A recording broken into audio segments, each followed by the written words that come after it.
ಶ್ರೀ ಗುರುಗಳು 10ನೇ ಅಧ್ಯಾಯದ 3ನೇ ಶ್ಲೋಕ. ಯೋ ಮಾಂ ಅಜಮನಾದಿಂ ಚ ವೇತ್ತಿ ಲೋಕಮಹೇಶ್ವರಂ ಅಸಮ್ಮೂಢಸ್ಸಮರ್ಥ್ಯೇಷು ಸರ್ವಪಾಪೈ ಪ್ರಮುಚ್ಯತೆ. ಅಂದ್ರೆ ಪ್ರತಿಯೊಬ್ಬ ವ್ಯಕ್ತಿಯ ಪಾಪಗಳು ದೂರವಾಗಬೇಕು. ಪಾಪ ಪರಿಹಾರ ಆಗಬೇಕು ಅಂದ್ರೆ ನಮ್ಮ ಭಾವನೆ, ನಮ್ಮ ಅನುಸಂಧಾನ ಇದೆಲ್ಲ ಹೇಗಿರಬೇಕು ಅದನ್ನು ಶ್ರೀಕೃಷ್ಣ ಪರಮಾತ್ಮ ಇಲ್ಲಿ ಹೇಳ್ತಾ ಇದ್ದಾನೆ. ಯಹ ಮಾಂ ಅಜಂ ಅನಾದಿಂಚ ವೇತ್ತಿ ಲೋಕ ಮಹೇಶ್ವರಂ ಅಸಮ್ಮೂಢ ಸಹ ಮರ್ತ್ಯೇಷು ಸರ್ವಪಾಪೈ ಪ್ರಮುಚ್ಯತೆ.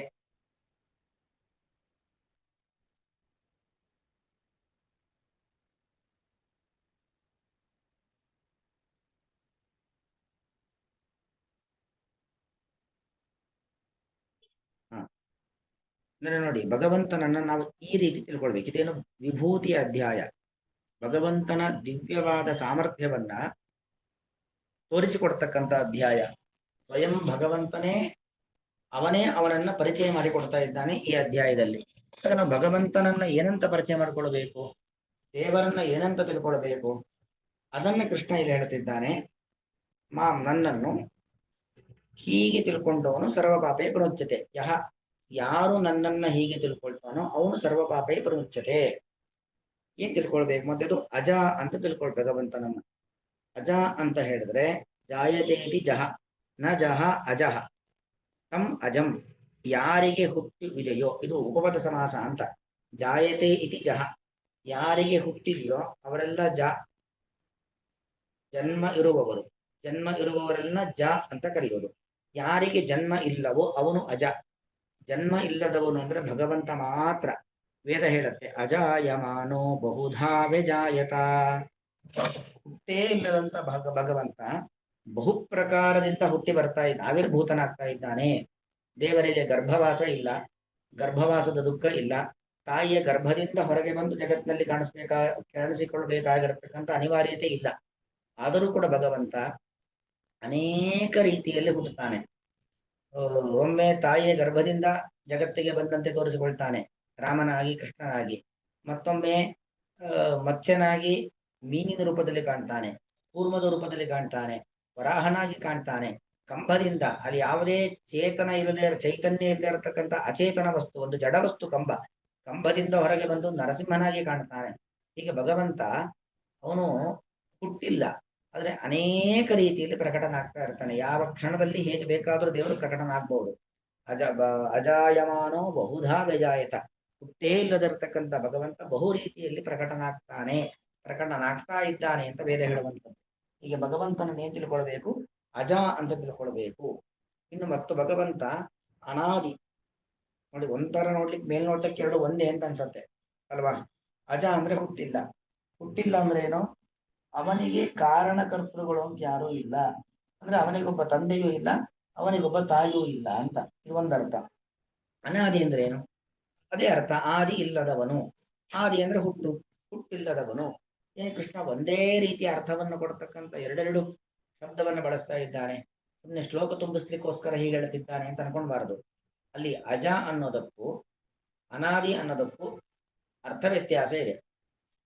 ಅಂದ್ರೆ ಅನಾದಿ, ಆದಿ, ಅನಗಳಿಗೆ ಆದಿ ಅನಾದಿ, ಅನಕ್ಕೆ ಆದಿಯಾದವನು ಅನಾದಿ ಅಂತ ಅರ್ಥ. ಅನ ಅಂದ್ರೆ ಏನು? ಅನಿಷ್ಠಾಯ ಅಂದ್ರೆ ತೇನ ವಿನ ತೃಣಮಪಿ ನಚರತಿ. ನೀವು ಈ ಪದವನ್ನ ಕೇಳಿರ್ತೀರ. ಭಗವಂತ ಇಲ್ಲದೇನೆ ಒಂದು ಹುಲ್ಲು ಕಡ್ಡಿ ಕೂಡ ಅಲಗಾಡೋದಿಲ್ಲ ಅಂತ ಅರ್ಥ. ತೇನ ವಿನ ತೃಣಮಪಿ ನಚರತಿ. ಪ್ರತಿಯೊಬ್ಬ ವ್ಯಕ್ತಿಯ ಕ್ರಿಯೆಗೂ ಕೂಡ ಕಾರಣ ಯಾರು? ಭಗವಂತ. ಹಾಗಾಗಿ ಅನ ಅಂದ್ರೆ ಚೇಷ್ಟ, ಕ್ರಿಯಾ ಅಂತ ಅರ್ಥ. ಪ್ರತಿಯೊಂದು ಕ್ರಿಯೆಗೂ ಮೂಲ ಕಾರಣ ಯಾರು ಅಂದ್ರೆ ಪರಮಾತ್ಮ ಅಂತ ಅರ್ಥ. ಅನಶ್ಚಾಸೋ ಆದಿಶ್ಚ ಅನಾದಿಹಿ. ಅವನು ಅನನಾಗಿದ್ದು ಆದಿಯಾಗಿದ್ದಾನೆ.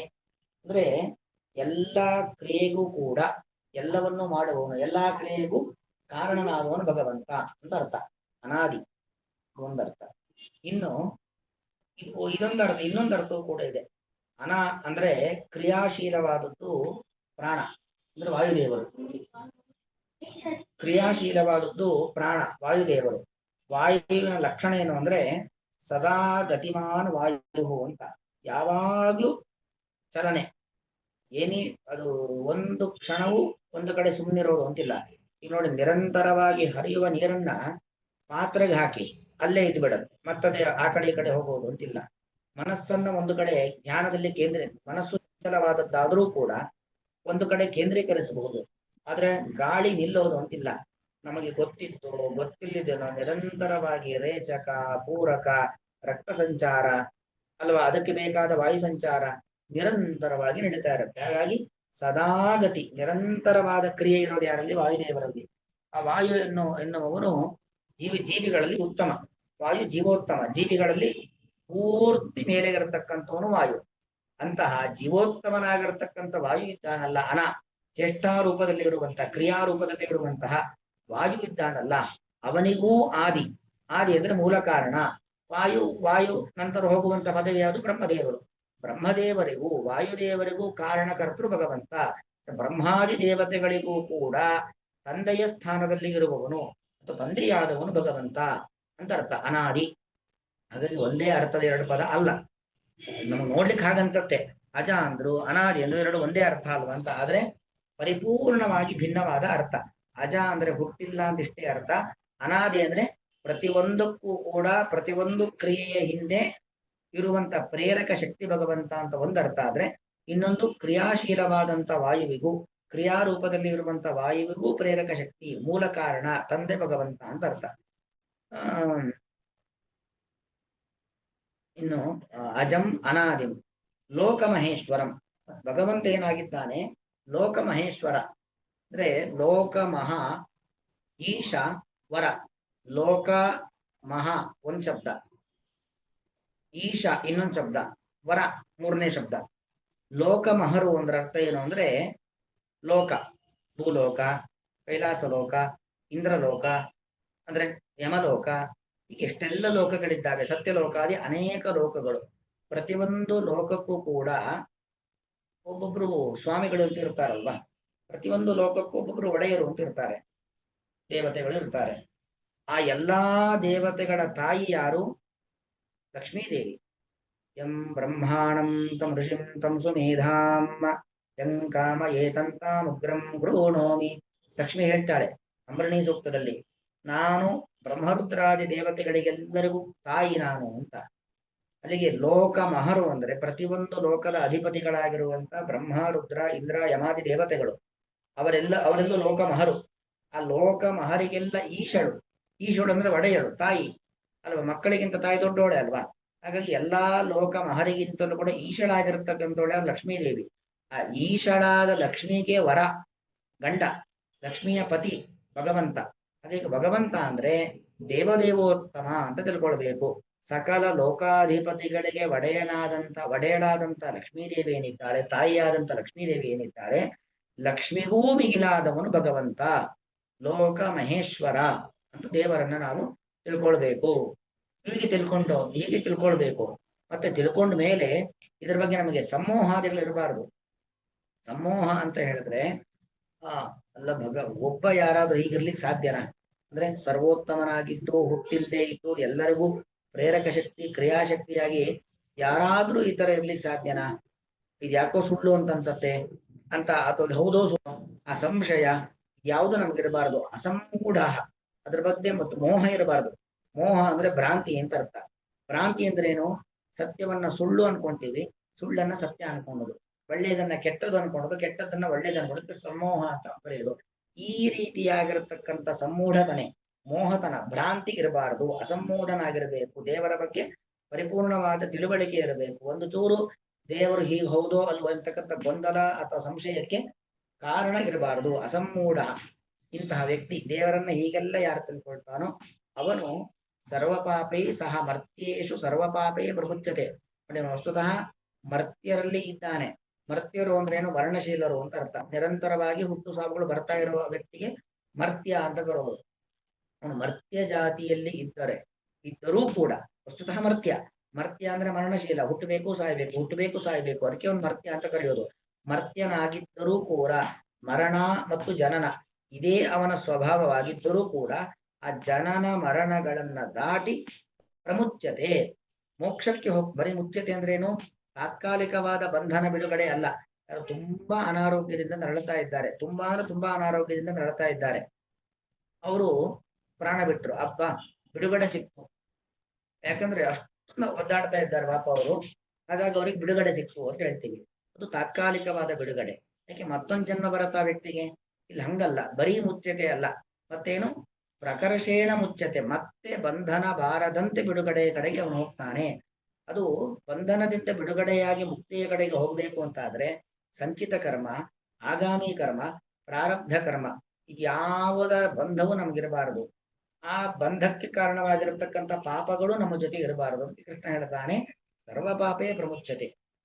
ಬೆಳಕು ಬಂದ್ರೆ ಕತ್ತಲೆಗೆ ಹೋಗು ಅಂತ ಹೇಳ್ಬೇಕಾಗಿಲ್ಲ, ಕತ್ತಲೆ ಅದ್ರ ಪಾಡಿಗೆ ಅದು ಹೋಗುತ್ತೆ.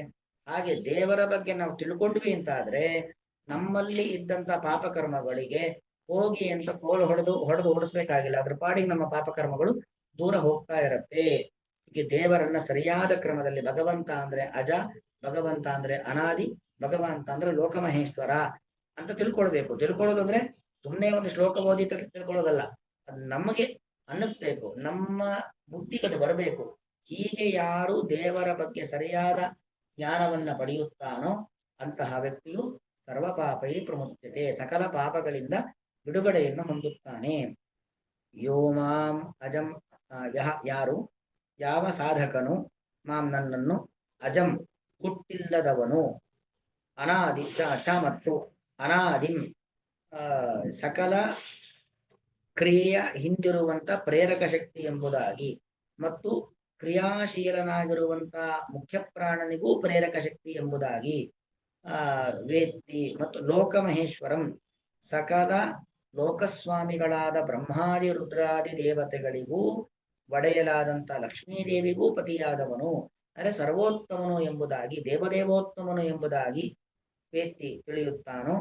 ಅಸಮ್ಮೂಢ ಸಕಲ ಮೋಹಗಳಿಂದ ದೂರನಾದಂತಹ, ಅಂದ್ರೆ ಸಂಶಯ ಜ್ಞಾನ, ವಿಪರೀತ ಜ್ಞಾನ ಇವುಗಳಿಂದ ದೂರನಾದಂತಹ ಸಹ ಅಂತಹ ಸಾಧಕನು, ಮರ್ತ್ಯೇಷು ಈ ಮರಣಶೀಲವಾದಂತಹ, ಅಂದ್ರೆ ಮರಣ ಬರುವಂತಹ ದೇಹವನ್ನ ಪಡೆದವನಾಗಿದ್ದರೂ ಕೂಡ ಸರ್ವ ಪಾಪೈ ಸಕಲ ಪಾಪಗಳಿಂದ ನಿವೃತ್ತನಾದವನಾಗಿ, ಸಕಲ ಪಾಪಗಳಿಂದನಾಗಿ ಸಕಲ ಪಾಪಗಳಿಂದಾಗಿ ಪ್ರಮುಚ್ಯತೆ ಬಿಡುಗಡೆಯನ್ನು ಹೊಂದುತ್ತಾನೆ. ಸಕಲ ಪಾಪಗಳನ್ನು ಕಳೆದುಕೊಳ್ಳುತ್ತಾನೆ, ಜೊತೆಗೆ ಮುಕ್ತಿಯನ್ನು ಪಡೆಯುತ್ತಾನೆ. ಯೋ ಮಾಂ ಅಜಮನಾದಿಂಚ ವೇತ್ತಿ ಲೋಕ ಮಹೇಶ್ವರಂ ಅಸಮ್ಮೂಢ ಸಮರ್ಥೇಷು ಸರ್ವ ಪಾಪೈ ಪ್ರಮುಚ್ಯತೆ. ಶ್ರೀಕೃಷ್ಣಾರ್ಪಣಮಸ್ತು.